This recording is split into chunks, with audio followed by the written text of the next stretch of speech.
रंभा मालिकेच्या आजच्या भागामध्ये आपण पाहणार आहोत रमा आणि त्याचसोबत इकडे असणारी ही राणी एकत्र बसलेली असतात आणि त्याच वेळेला तिथे अक्षय आलेला असतो। रमा मात्र आता राणीला म्हणत असते की राणी नको, बस झाली, इतकी काळजी नको घेऊस, मलाही कसं तरी वाटतंय, तू एक काम कर, तू ना साईला कॉल कर, साई मला घ्यायला येतील, कारण आता जास्त दिवस मी इथे राहू शकत नाही, असं देखील रमा आताच राणीला सांगू लागते। तेवढ्यातच अक्षय तिथे आलेला असतो। अक्षय राणीला म्हणतो की डॉक्टरांनी गरम पाण्याने सुद्धा शेकायला सांगितलेलं आहे, त्यामुळे पिशवीमध्ये गरम पाणी तयार कर, असं देखील अक्षय आता राणीला सांगतो। राणी आता तिकडनं निघून जाते तर अक्षय जो आहे तो रमाच्या बाजूला बसतो। रमाला आता तो जखम बघत असतो, पण रमाची जखम बघत असताना त्याने ना आता अक्षरशः डोळे बंद करून घेतलेले असतात।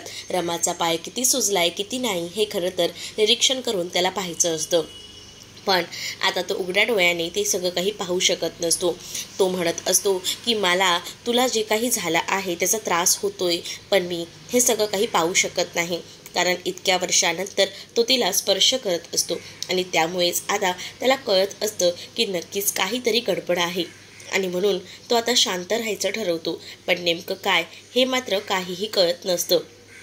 दुसरीकडे मात्र आता रमा जी आहे ते डोळे बंद केलेल्या अक्षयकडे बघत असते आणि ती अक्षयकडे बघून आता बोलत असते की नक्कीच यांना असं काहीतरी वेगळं वाटत आहे। पण रमा जेव्हा हे सगळं काही व्यवस्थितपणे हँडल करत असते तेव्हा मात्र आता अक्षयने डोळे पिटलेले असतात, पण रमा त्याला डोळे उघडायला सांगते आणि म्हणत असते की काही हरकत नाही, तुम्ही जर डोळे उघडले ना तरीसुद्धा। आणि त्याच वेळेला आता अक्षय जो आहे तो डोळे उघडतो तर रमा त्याला म्हणत असते की मला माहिती आहे तुम्हाला हे सगळं नको आहे, म्हणूनच तर मला इथे राहायचं नाही आहे।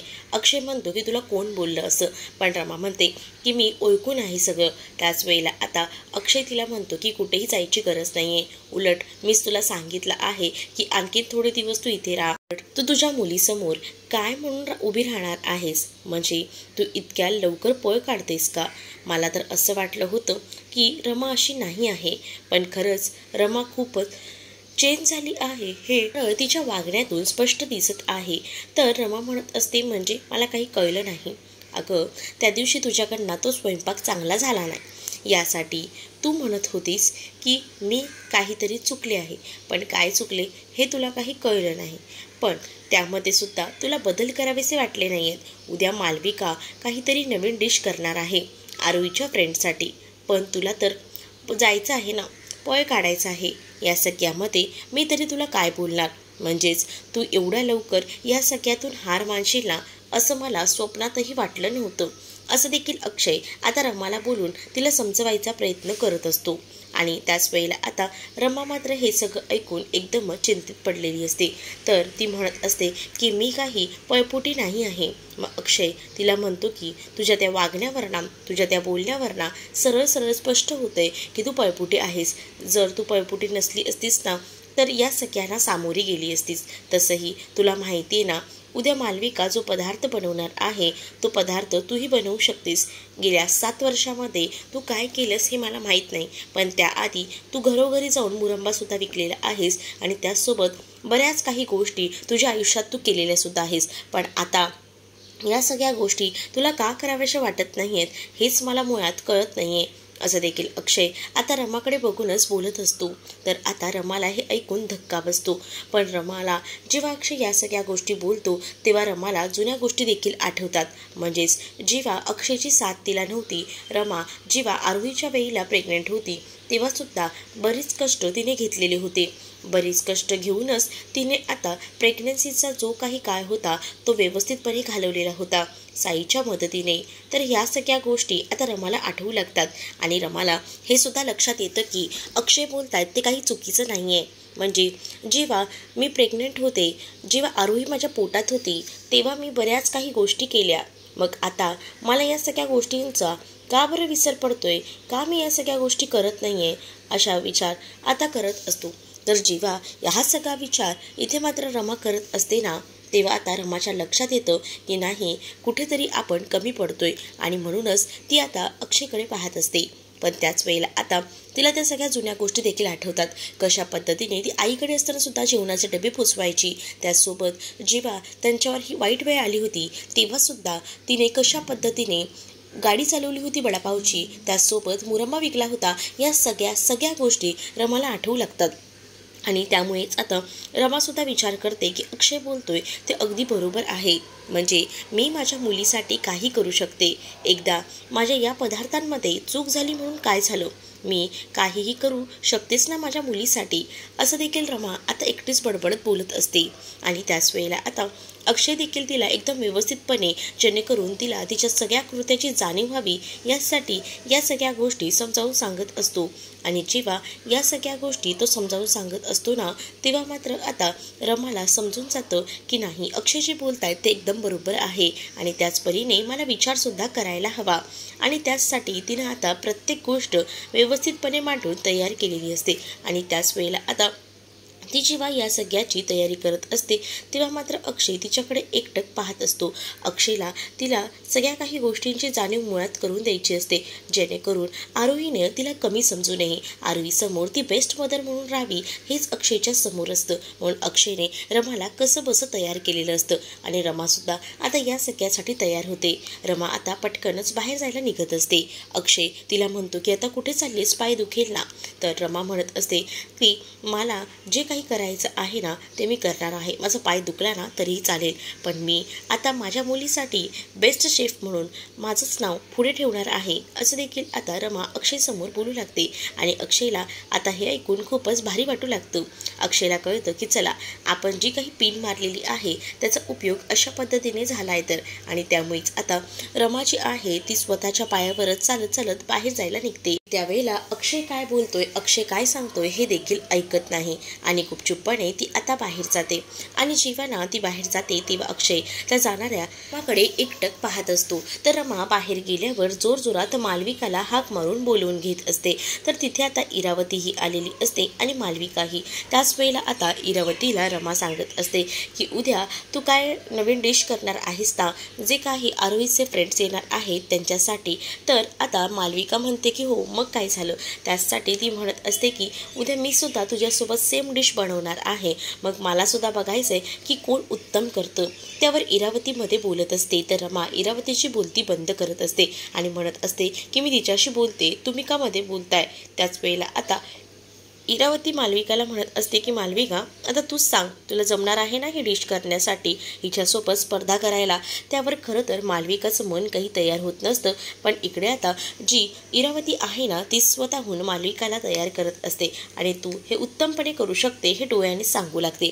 त्यावर आता मालविका या स्पर्धेमध्ये रमासोबत पार्टिसिपेट करायला तयार झालेली असते. आणि त्याच वेळेला आता ती काहीतरी नवीन फ्रेंच पदार्थ बनवणार आहे आणि तो पदार्थ तुला बनवता येणार नाही, असं देखील आता इरावती जी आहे ती रमाला सांगू लागते. आणि जेव्हा रमाला ह्या सगळ्या गोष्टी ती सांगते ना तेव्हा मात्र रमा म्हणत असते की तो पदार्थ कोणताही असो ना, इंडियन ना फ्रेंच, त्याची कृती एकदा कळली ना की मी काही करू शकते. आणि मुळात आहे ना मला या गोष्टी बनवता येतातच. आणि मला 7 वर्ष झाले मी हे सगळं सोडले, पण याआधी नवनवीन डिश बनवून मी ट्राय मारतच होते. मग यासाठी मला ही गोष्ट काही नवीन नाही, मी माझ्या परीने जे काही जमतंय ते सगळं काही करेन, असं देखील रमा आता इथे इरावतीला सांगून इरावतीची बोलती बंद करून टाकते. आणि जेव्हा इरावतीची बोलती ती बंद करते तेव्हा मात्र आता अक्षय त्याचसोबत सगळेजण रमाकडे पाहू लागतात.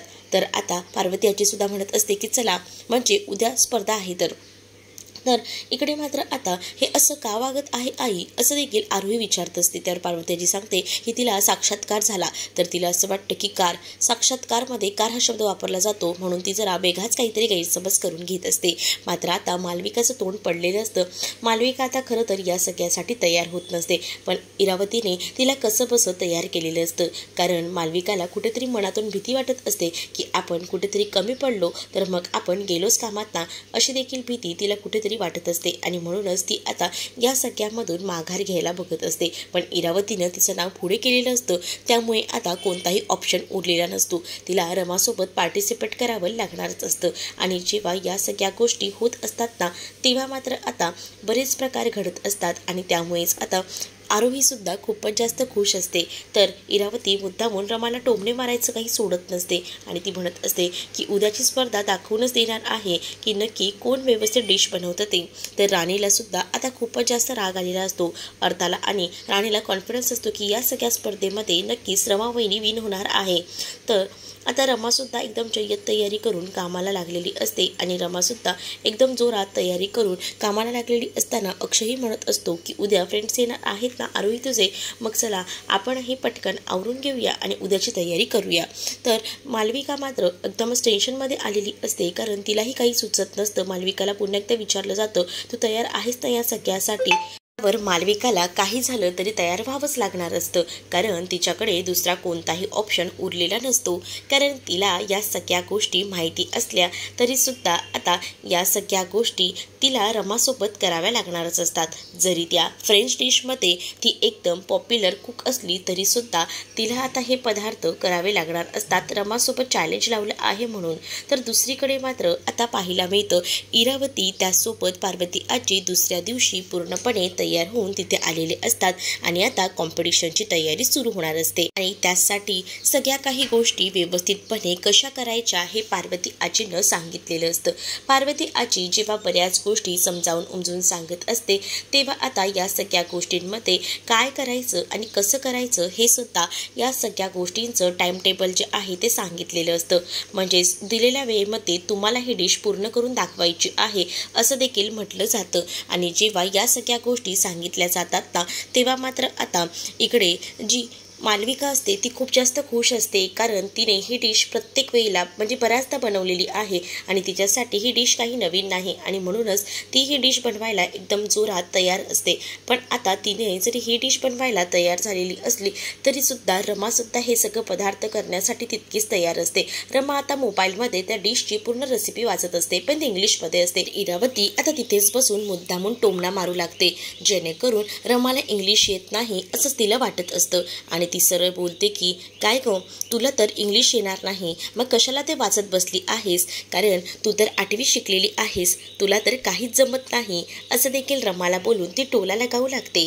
आणि जेव्हा हे सगळं काही ती बोलते ना तेव्हा मात्र आता रमाला खूपच जास्त राग येतो। तर दुसरीकडे मात्र इरावतीने हे तर बोलून मोकळी झालेली असते पण आता इरावतीला माहिती नसतं की या सगळ्याचे काय परिणाम होतील ते। दुसरीकडे तारासुद्धा आता रमाच्या या 8वी शिकण्यावर हसू लागते आणि म्हणते की बापरे या सगळ्या गोष्टी हिला जमतच नाही का, म्हणजे तर झालंच कल्याण असं बोलूनच ती आता हसत असते। या सगळ्या गोष्टीचं वाईट आरोहीला वाटत असतं की आपल्या आईला इंग्लिशही येत नाही, आपली आई इतकी कमी शिकलेली आहे का असा विचार आता ती करत असते। पण दुसरीकडे आता पाहायला मिळतं रमा ही तितकीच हुशार आणि खूपच कर्तबगार आता येत्या 7 वर्षांमध्ये झालेली असते।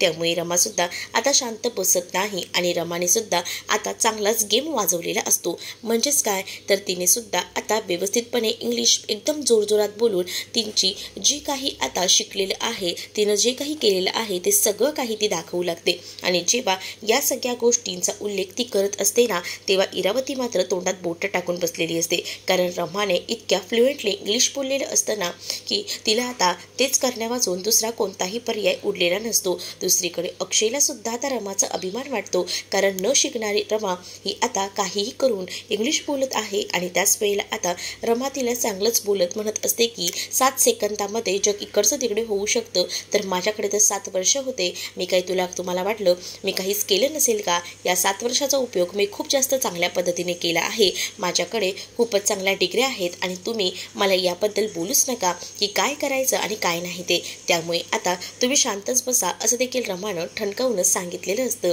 जेव्हा रमा हे सगळं काही ठणकावून सांगते तेव्हा मात्र आता इरावतीची बोलती बंद झालेली असते। तर दुसरीकडे आता रमा आणि त्याचसोबत इकडे असणाऱ्या मालविकामध्ये जोरदार स्पर्धा रंगलेली असते आणि त्यामध्ये छान असा स्वयंपाक करायचा असा त्यांचा मेनू असतो आणि तो फ्रेंच डिश जी असते ती एकच असते आणि ती दोघींनीही बनवायची असते। दोघींसमोरही साहित्य ठेवलं जातं आणि आता दोघींसमोरही साहित्य ठेवून झाल्यानंतर आता कटिंगपासून ते प्रोसेस बनवण्यापर्यंत सगळं काही रमा आणि मालविका दोघीही करणार असतात। आता कटिंगची प्रोसेस सुरू होते। कटिंगमध्ये सुद्धा रमाचा हात कोणीही पकडू शकत नाही, इतक्या मस्तपणे ती स्मूथली ती कटिंग करत असते। आणि जेव्हा हे कटिंग इतक्या सुंदरपणे स्मूथली ती करत असते ना तेव्हा आता पार्वती आजी देखील रमाचं कौतुक करू लागतात कारण त्यांनी स्वतःच्या डोळ्यांनी हे सगळं काही पाहिलेलं असतं आणि उत्तमपणे रमा हे सगळं काही करत असते आणि त्यामुळे आता त्यांना एकदमच भारी वाटत असतं. तर दुसरीकडे मात्र आरोहीला तर आता खूपच जास्त अभिमान वाटत असतो आपल्या आईचा, कारण जे काही केलेलं असतं रमाने ते न कळण्या इतकंच सोपं नसतं. म्हणजेच रमाने ज्या काही इंग्लिशमध्ये शब्द वापरलेले असतात ते आरोहीला चांगलेच कळलेले असतात आणि आरोहीला हे सुद्धा कळलेलं असतं की आपली आई किती शिकलेली आहे आणि आपल्या आईचा उपयोग ही लोक कशा वाईट पद्धतीने करत आहेत. तर इकडे मात्र आता मालविका मोबाईलमध्ये टाइम बघत असते, पण तिला सुद्धा आता खूप काही अडचणी येत असतात आणि त्याच वेळेला रमा मात्र तिच्या खूपच जास्त पुढे असते. म्हणजे कटिंगपासून त्या पुढच्या प्रोसेसपर्यंत या सगळ्या गोष्टी रमा जी आहे ती उत्तमपणे करत असते. तर इकडे मात्र आता पार्वती आजी आणि त्याचसोबत रमाकांत काका मागे बसलेले असतात. त्याच वेळेला आता त्यांची चर्चासुद्धा सुरू असते की रमाने किती छान इंग्लिश बोलून दाखवलं ना, म्हणजे आपली रमा पहिल्याची रमा राहिलेली नाही, खूपच सुंदर आणि खूपच छान तिने प्रोसेस केलेली आहे असं देखील आता इथे जे रमाकांत काका असतात ते बोलत असतात. दुसरीकडे आता रमाला चेअरअप करण्याचं काम आरोही करत असते आणि ती म्हणत असते की आई तू करू शकतेस, आई पटकन कर, आपल्याला ही स्पर्धा जिंकायची आहे असं देखील ती ओरडून ओरडून बोलत असते. आणि त्यामुळेच आता या सगळ्या स्पर्धांमध्ये खूपच छान असा जो काही मेळ रंगलेला असतो त्यामुळे अर्थातसुद्धा खूपच जास्त खुश असते. यामध्ये काही जजेसना सुद्धा इन्व्हाइट केलेलं असतं, म्हणजे जजेसमध्ये यामध्ये आरोही त्यासोबत अर्था हे जज असतात आणि तेच हे पदार्थ चाकून सांगणार असतात की हे पदार्थ कसे झाले आहेत. त्याच वेळेला आता इरावती डोळ्याने इशारा करत आता ताराला सांगत असते की चल आपल्याला जे काम करायचं आहे ते काम करायला घे, कारण तिच्या लक्षात आलेलं असतं की रमा या सगळ्यामध्ये पुढे आहे आणि मग रमाचा पदार्थ बिघडवायचा, मग त्यासाठी आपण काही ना काही प्लॅनिंग करायचं हे त्यांचं ठरलेलं असतं. इकडे मात्र आता रमाकांत काका आणि त्याचसोबत पार्वती आजी हे दोघंही जण बोलत असतात आणि त्यांचं लक्ष नसतं. ते आता रमाबद्दल बोलत असतात तोपर्यंत तारा जागेवरनं उठते आणि तारा आपल्या कामाला लागते. ताराला काही झालं तरी आता रमाचा तो पदार्थ बिघडवायचा असतो, रमाला या घरातना लवकरात लवकर हकलून टाकायचं असतं आणि त्यासाठी ताराचे प्रयत्न हे सुरू असतात. रमा मात्र आता पटापट सगळ्या कामाला लागलेली असते.